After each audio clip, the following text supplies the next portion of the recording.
All right, welcome back, everybody, to a crossover episode with my man, Brett Young from Erb and Young, Be Extraordinary podcast. I mean, everything you guys are doing is extraordinary. So excited for this. This is like my favorite episode of the month every time we do these, dude. Thanks, man. I appreciate it. I just love seeing your face. It's a beautiful perk of being able to be invited on the show and do these crossover episodes. Pretty cool. Yeah, it's fun. Well, we've already been riffing for like 15 minutes on some good stuff, so this should be fun. But we've gone a couple different directions in some of our conversations. I think we've talked a lot about like leadership, culture, marketing. I kind of wanted to get into today but a lot of what you guys are doing and some of the things we're doing around sales systems. One of the things we were just talking about was really working on the system that our producers go and implement that creates long-term, consistent, scalable success, right? We all know that we can have a producer that's really good, goes out and kills it, puts up numbers, and just does all the things, right? They're the A-level producer. But how do you duplicate that person? How do you clone that producer to go and get those results over and over with the next 1, 2, 10 producers that you've got? And that takes good, scalable sales systems, right? Yeah. So maybe just like start on how you guys have approached that, because I think you guys have done a really good job of building that as you've built the company over time. But how do you approach that when you're thinking about, teaching these producers how to go get leads? How do they work the lead through the funnel? Like, it gets complex. Yeah. I think first we separate it into two things. It's marketing and then sales. Yep. So that's a very key distinction for everybody too. It is. And we used to just, it was just to be sales, right? But my partner, Rod Erb, he now is the chief marketing officer of the company. We just promoted one of our producers to the vice president of marketing and sales. But before this person took over, Rod was the lead for marketing and sales. He came in and said, "Now here's the challenge. Everybody wants to approach this as a sales game. This isn't a sales game. This is a marketing game first." So he goes, "I'm changing the title of this whole department. It is marketing and sales." And so if you see anywhere on any literature, we changed the messaging, which was a huge deal, because what ends up happening is I think a lot of young producers, that they view themselves as sales professionals. And the problem with sales professionals is this is the industry you go where sales professionals go to die, because if you can't go prospect and bring in business, you're just limiting yourself significantly. You're better off going to a captive and being in a call center where you just got leads coming into you. But if you're going to be successful in the production game, it is a marketing first gig. And that's not intuitive. Even though I thought, we got inside sales and outside sales. It's like, yeah, but that's not what they're doing. Outside sales is not sales. It's going outside and marketing and bringing in business before you even talk to somebody about converting it. So I think that was a really great thing that he did, that I think has changed our business to make a very strong distinction that there's two parts to this game, and nothing happens until you learn how to go out and market. And marketing, I would just define it as, going out and spreading awareness about what you do. It doesn't have to be going out and prospecting. It could be just going out and sharing with people about what you have to offer. And that consistent messaging is difficult. That takes consistency, a discipline, a lot of activity, and it creates. It's challenging. For what I have seen with producers, even myself at the time, is like, you don't have to do it, right? Yeah. With sales, you got somebody who has a need, they have a timeline, they're pushing you. Like, there's a sequence of events to where you have a predestined finish line. So there's pressure to get something done. There's a push. With marketing, there's no push. If you wake up and you got to market, you could get away with not doing anything that day. It's not going to affect your day. You're not going to go to sleep at night and be like, "Oh my gosh, I'm not going to eat." But if you have a great day, you're not going to go to sleep at night and going, "Oh my God, I got rich." It seems to make no difference at all in the act of doing it, but compounded over a long period of time, it makes the difference between someone being hyperly successful or somebody quitting. So for us, we're so much more focused on the marketing side than the sales side, because I think the marketing aspect is the much more difficult part that people struggle with. The sales side, there's just people who want to buy insurance. So you could be bad and people are going to purchase stuff from you. The They marketing have to buy stuff the is, product. yeah, the marketing stuff I think is where the magic happens. So we focus a disproportionate amount of time on the marketing versus the sales. So I'm guessing you would agree with this, but correct me if I'm wrong. Viewing sales, so you said you changed the language and things around it. To me, sales is a function of marketing, not even necessarily sales and marketing. And I wouldn't say that we have this function totally dialed in from that perspective. But if you think about it, marketing is the first time a person hears about who you are. Like, number one, are you ideally going after somebody you want to work with, right? Are you targeting the people from a marketing perspective that you can help? And then what's the message that they're hearing? And then what's the experience they're going through when they, meet with different people from your firm, right? And like, what's the verbiage that you're using? And all those things go through a marketing lens before you're going to put a spin on it and say, you objection handling and the actual sales conversation that, yes, somebody needs to do at some point. But that whole funnel of getting them from they heard about us to now I'm ready to talk to somebody about whether or not you can help me with my problems is all marketing that gets to that point. You said two things that are so valuable because it's so funny because I hear Rod because he says that all the time. Sales is a function of marketing. I mean, it's brilliant. And and what it says is, I know what it says to the second part of these is you're looking at everything through a marketing lens. Everything is a marketing lens, which means through the sales process, there's an opportunity for you to remarket, to resell your value. I'm selling my value on the front end when I'm marketing. Then they say, yeah, I'd like to work with you. Throughout the process, there's an opportunity for me to resell and remarket what we originally talked about. If you don't have a marketing lens, you don't think that way. You miss those opportunities all the time because you look at it from a sales perspective, from a sales lens. If you look at things from a marketing lens, it's just, how much nicer is it to hold up a can of Coke and people just buy the Coke? I don't have to go to somebody and sell them on the Coke. Yeah. Marketing has way more leverage. If the best marketers in the world are way wealthier than the best salespeople in the world. Marketing is just such a higher level skill set. And if you can learn that, sales becomes just, it becomes easy. It's just not the game you're in. I love that. The lens in which you look at things is huge. Well, that's interesting too when you use the Coke example, because Coca-Cola has salespeople. But like you said, typically those people are going to be, they're building relationships with boots on the ground of people that already know Coke. They already know they're going to buy Coke. It's like, how much, where am I going to put it in the store? What promotions do you have going on? Like, those are the salespeople that are going in and having those negotiations and things with a grocery store or with a distributor or whatever like that. It's not necessarily they're trying to go out and get somebody to know who Coke is and understand that they need to buy a Coke because they're thirsty. Yeah, I mean, I look at that as like, we all are in sales, but that to me is account management. That's account management, right? Like, marketing is about, I don't know who you are, and you're bringing awareness to the fact of, I could use you for something and there might be a need for us to work together. Like, that's, salesmanship is available in every position, not just quote unquote sales positions. But to me, that one is like very perfect for, if you own a territory, you're a pharmaceutical rep or a medical rep, and you have a territory in your area, right? And you are responsible for taking care of an area. That's very different than what we do. Yep. Right?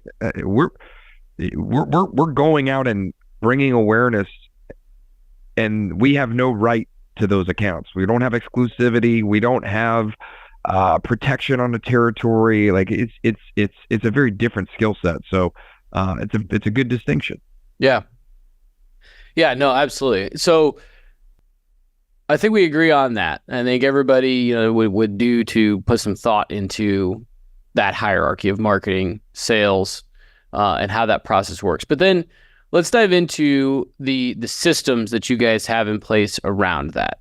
And specifically, how are you taking individual producers who might have different personalities, different backgrounds, different networks, all of the things, and creating a system that each of those, regardless of background, skill set, I mean, obviously they have to have a certain level of skills and personality and everything, but how do you get them to all be successful in writing business at certain levels, using a system versus just their inherent ability, if that makes sense? Yeah, good question. I think first off, these are all good questions. We're still learning this stuff. So I'll give you my perspective. Well, that's why I like to riff with you. Yeah, we are too. Yeah, I think let go of the idea that everybody's going to be able to do it. Yeah, there's just certain people that are not going to be able to do it, and that's okay. That doesn't mean that you don't give everything to that person and make sure that they are equipped and supported. But just, if somebody doesn't make it, then I think give yourself some grace. Some people are equipped and some people are not, and some people are willing to pay the price and some people are not. And it's just, there's a lot of different variables. That's number one. Number two, it's activity driven. It's activity driven. What are the activities that produce results? So for us, we have personal lines and commercial lines. So let's go personal lines first. I don't know how many producers we have at this point, probably, 20, over 20. And we have a KPI dashboard. So on HubSpot, you're looking at what are the KPIs, and we track texts to referral sources. We track phone calls to referral sources. We track meetings with referral sources. Emails don't count. No emails, they don't count, right? We do a Monday morning email that goes out to all of the referral partners that are in their network every week, and it's a cool way to do it. But that's the only email that counts. So it's a contact sport for us. We know that if you contact, and we judge it by new referral partners, the ones that haven't sent one piece of business, and then existing, and then we weigh those. So, but transparency and activity is really important. Like, I should be able to see, if I have 20 producers, what type of activity is producer A doing versus producer B. Plus, as a producer, I want to see where I sit within the ecosystem as far as my activity is concerned. Can I ask you a question on that before you go ahead? Sorry. So you have those different metrics you're tracking. Do you work with the individual producer to set their goals for those metrics, or is it baseline, every producer hits this for each one? Good question. So if they're brand new, it's a set metric. But if they've got some business coming in, so we have the activities, which is our KPIs, which is activity driven, and then we have results. So we just call opportunities. So if I pulled up my dashboard right now on this, I could see how many opportunities each agent has gotten for the month, and then what we track is true referrals. Somebody from the real estate space or some sort of embedded insurance where somebody has a need has referred us a piece of business to take care of their client. That's what we call a true referral. So we have total opportunities and we have true referrals, and we measure those. Somebody we want 100 opportunities a month. So if you're at 100 opportunities a month, your activity can be whatever it is. No, you don't care. Doesn't matter. We leave you alone, right? Now, you need to know that if you don't continue the activity, you're going to drop below 100, and then we're going to be on you. But as far as where you need to be, if you're at 100 opportunities, cool, no worries, it's fine. So someone's activity at that level is going to be a lot less than somebody that's brand new, that the only thing that they're responsible for is wearing the marketing hat. So to answer your question, it's a race to get to 100 opportunities, and somebody's activity should be based upon where they sit in that continuum. So we pick the number in the beginning, and our coaching is you should be at this number until you get to 100 opportunities. But people struggle with that, right? I'm at 80 opportunities, 85 opportunities. I don't necessarily have the same bandwidth to do the marketing. And so it's challenging. Doesn't mean it can't be done, but in a practical world, producers do struggle with that. They start to get busy, and then they start to take their foot off the gas with the marketing. The producer roller coaster, Producer roller coaster, man. But the best producers in our office that are consistent every month, like they max out comp every single month, their activities is just high. They've just figured out how to integrate it in their life to where, they make the touches on their partners almost subconsciously. You know, they just becomes part of their day. So, but we track that. We track that activity, and then we track results, and we want to see where somebody is in opportunities. And then commercial is very similar. We do it off calls, so outbound dials, and then we do it off of marketing meetings. How many marketing meetings did you book? So, and that's not and that's the marketing segment. If they're interested in doing something with us from a sales perspective, that goes to a discovery meeting, and we try to separate those. Like if we're talking marketing and we're talking about our value prop and what we could do for somebody, great. If you've decided to engage us, okay, now we start the sales process, and we try to make a really, really distinct effort in making sure our producers keep those separate, because it'll dilute your sales process if you don't. For us, if I've seen people try to move to the sales process too soon, and they get halfway through and somebody won't send them loss runs because you didn't do a good enough job in the beginning. You just got so excited that somebody wanted you to quote their business. So we try to make sure that they stay separate. So let's is that the same person? And maybe we'll just define roles here real quick. So is that going from the marketing section of that to the sales? Is that the same person, same producer? Yes. Yeah, that's what I thought. So define quick producer for you. Is this person going from generating the lead, doing your marketing meetings, running them through the sales process, and once it closes, are they transitioning it completely to a service team, or are they have any involvement in the service side? No, they transition to an account manager. I mean, we want them to be involved. So our producers only write what we call advisory business, which is enough revenue to justify them being involved in the service process. But we want them, using a team approach, right? So as soon as they close the piece of business, we're introducing that account manager. A lot of times we'll bring the account manager in before they close the piece of business. So, but yes, the idea is that they should be done after the sales done, and then service should go to our service team. Yeah. And then are the producers compensated on that book of business, or is it all new business kind of focused? Yes. So commercial, they're on a validation schedule, but they get paid a certain percentage on the renewal. Yep. So they have obviously a good incentive to be able to make sure that stays on the books. And then on personal lines, we tier it. So if you're producing at a 1, 2, and 3 tier. So if you're producing at the first tier, you're going to get residuals, but they're going to be smaller. If you're producing at the second tier, meaning new business that month, you're going to get compensated your renewals at the second tier. If you're producing at the third tier with the highest tier in new business, you're going to get compensated on your renewals at the highest tier on the with tiers. So we tier it, and so that's just meant to say, hey, personal lines is a consistency thing. It's not like you work when you want to, and I wait for big accounts, and sometimes there's longer sales cycles like commercial. Personal lines it should be every day.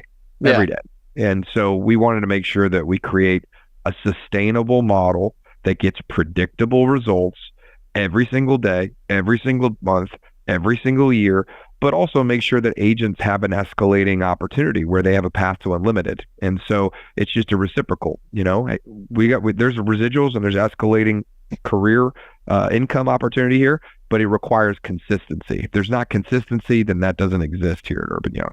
Yep. That's awesome. Okay.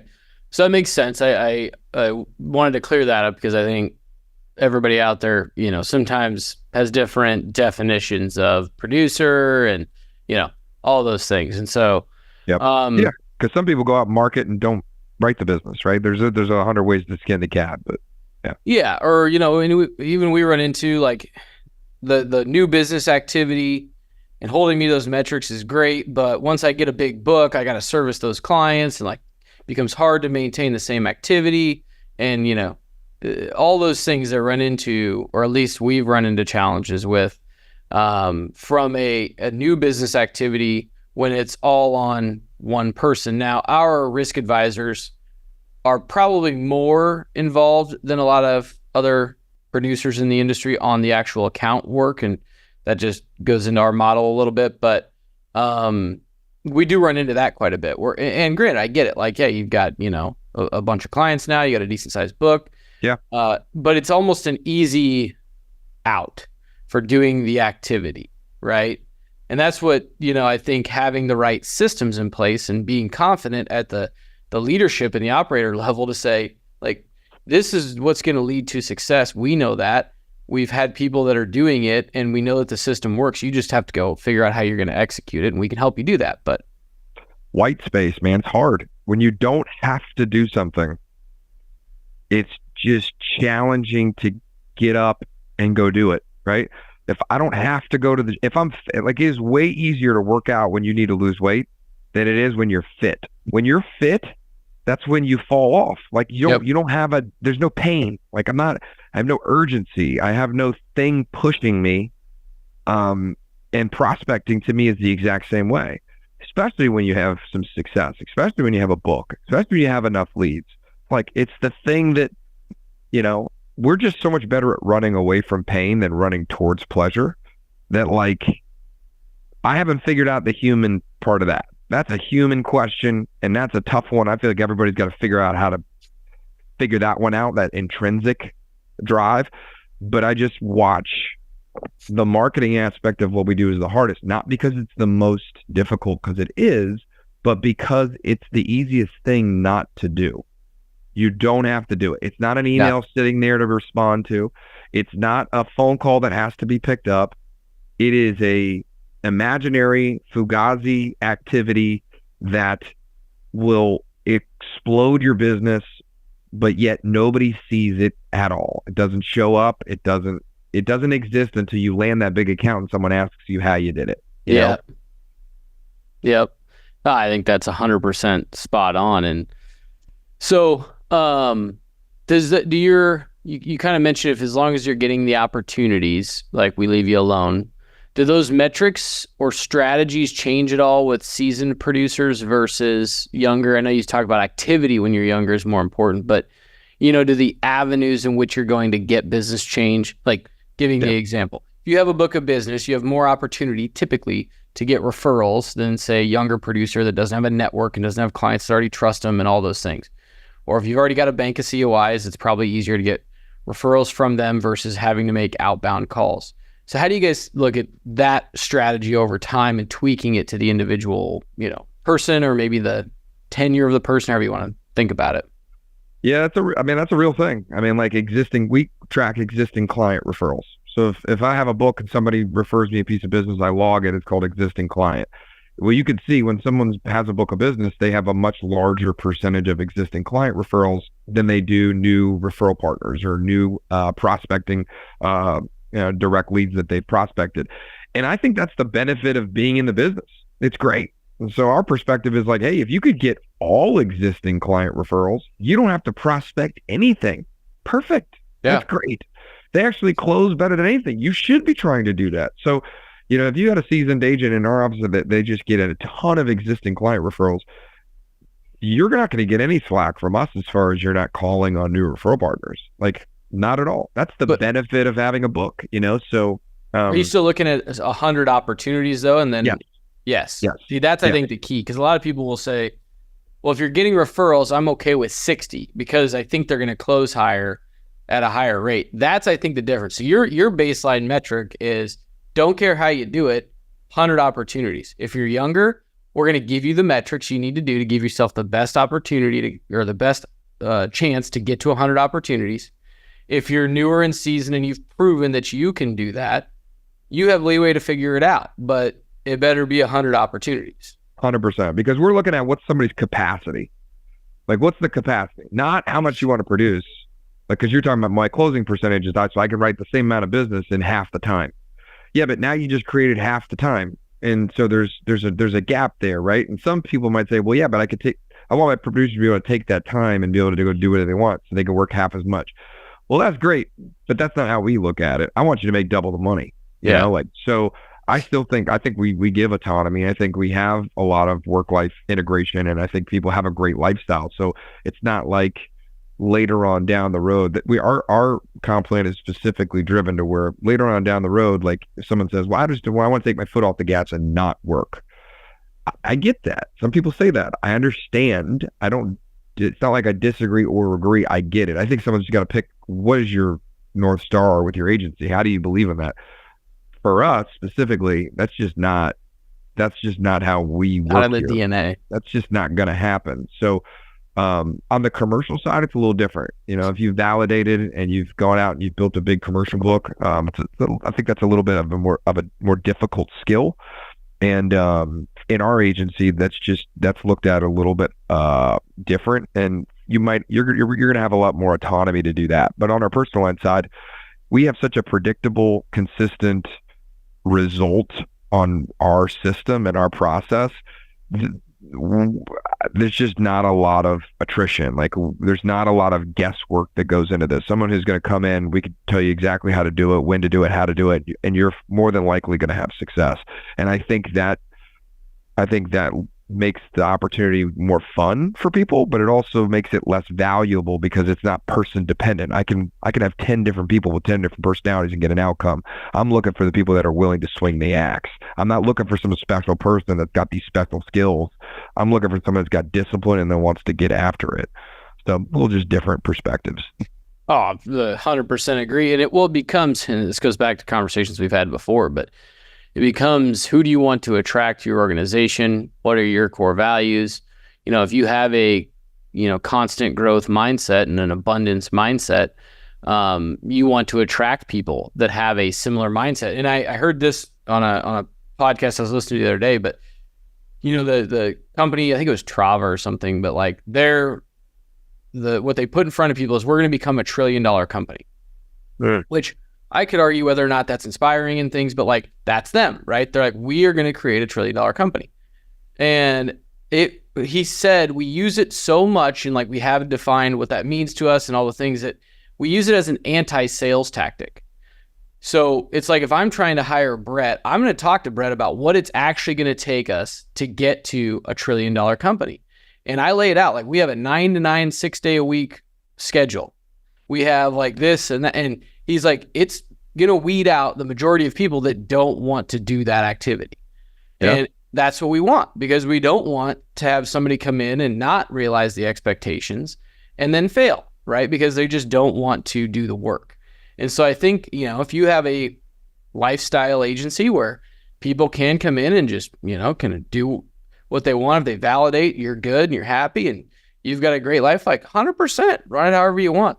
Yep. But if you want to scale and grow your business and continue to do that, you want people that have that same mentality and tenacity to go do it and aren't going to be satisfied with validation. Totally. And I think either one works. It's just, how many times do you talk to an agency owner who's frustrated because they want it to be a certain way, but yet the culture is a different way? And it's like, you get what you allow, right? Like, it's like, let's be transparent up front. Let's find somebody who, matches with what you're trying to pursue. Because at the end of the day, what you're trying to pursue is going to give them what they want. It's a mutual exchange. It's not a one-way street. So, but I think that's smart. You're filtering out what you don't want more than probably trying to focus on what you do want. I think that's a great sales, prospecting, marketing strategy with anything. It's great. Yeah. Same thing goes with clients too, to a degree. Like, weed out the ones you don't want first. But we've even gone so far when we're talking to new folks, or even we bring a new producer risk advisor in, we don't even discuss validation with them anymore. If you're not validated by a certain point, you're not here anymore. Right. We want you to be at $1 million 5 plus book that you're managing as fast as possible. Here's the path that we think we can get you there. But you're going to have to do the work to get there. The validation, because people talk about that's like success.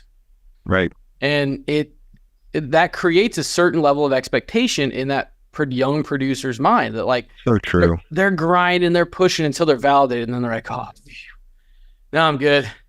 Like, so got true. There. Like, no, like, that was like step one, man. Like, God, you got step 5 to get to here. God, you're right. We just have done away with it.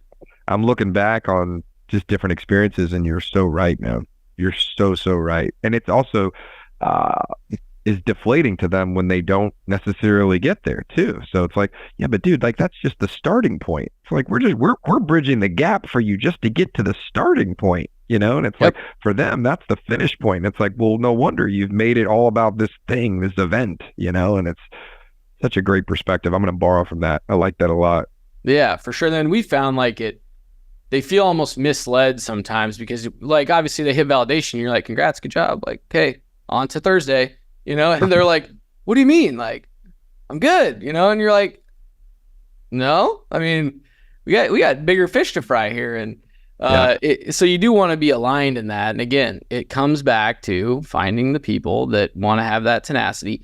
And then this is, again, I think a lot of what we're talking about, creating the system that they can be successful in.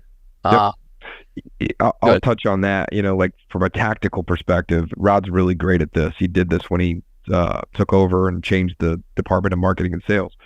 New producers that come into the organization, they want to write business, right? They want to sell.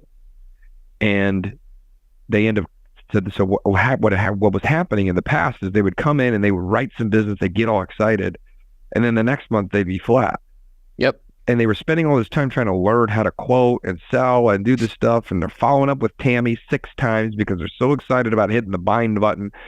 And they would take 5-6 months to get off the ground. And so what he said is like, all right, we're done with this.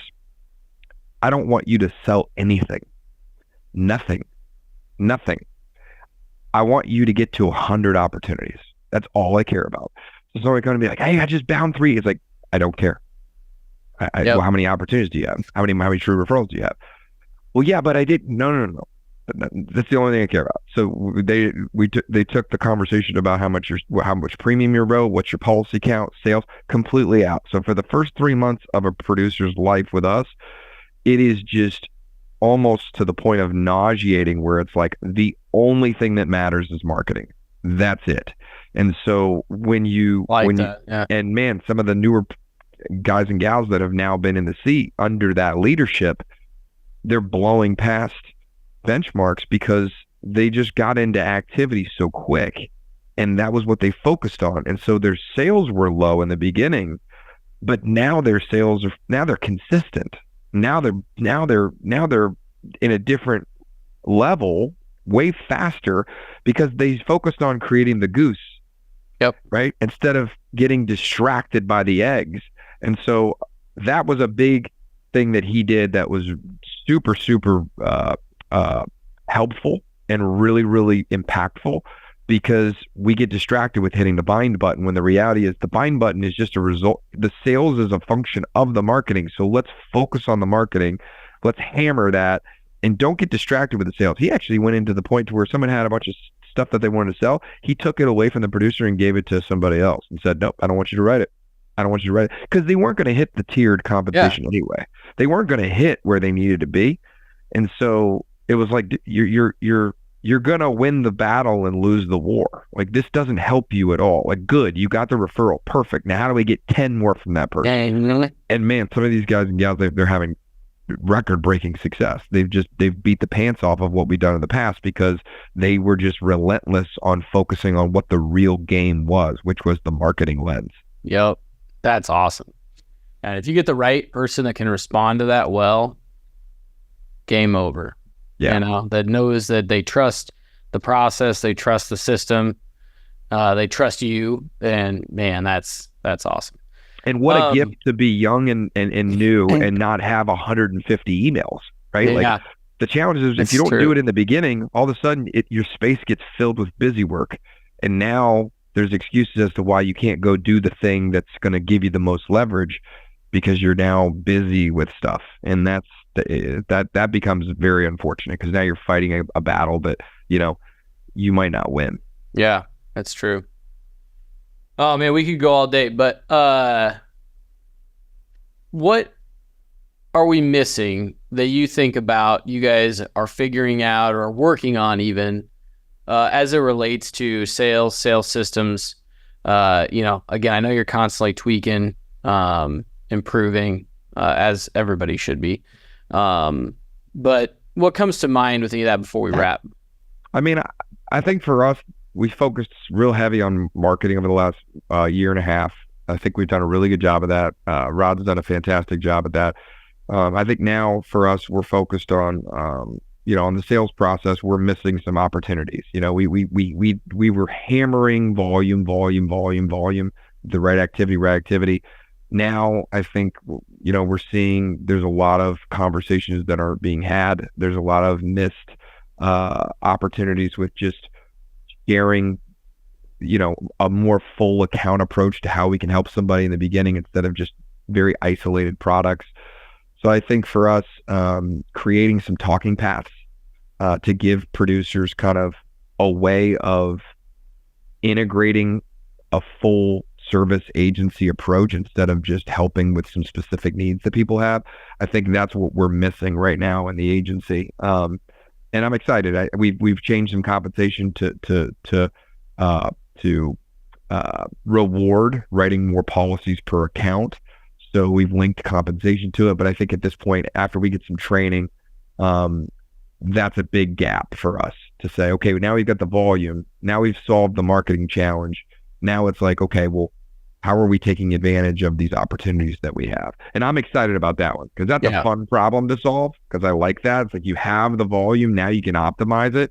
And I think we just haven't focused on purpose. So now I think that's the next step for us. And I know that those guys are working really hard to be able to do that.